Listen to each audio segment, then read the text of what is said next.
রথযাত্রা উপলক্ষে আমার cloud kitchen থেকে যে দুটো স্পেশাল ভোগের থালির আয়োজন করা হয়েছিল তার স্পেশাল আইটেম কিন্তু ছিল মালপোয়া। আর তোমরা সবাই এই মালপোয়াকে ভীষণ ভালোবাসা দিয়েছো। আজকে এই রেসিপিটা তোমাদের সাথে শেয়ার করছি। 1 বাটি নিয়েছি ময়দা, তার সাথে 1 বাটি সুজি আর হাফ বাটি চিনি।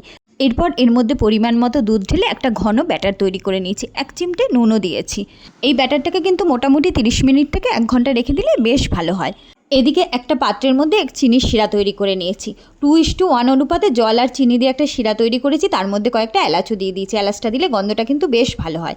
যে ব্যাটারটা রেডি করে রেখেছিলাম ভাজার আগে, সেই ব্যাটারটার মধ্যে কিছুটা মৌরিও দিয়েছি। এরপর কড়াইতে তেল গরম করে একটা গোল বাটির হাতা দিয়ে দেখো 1 হাতা করে আমি তেলের মধ্যে ছেড়ে দিয়েছি। এইভাবে সব মালপোয়াগুলোকে ভেজে নিয়েছি।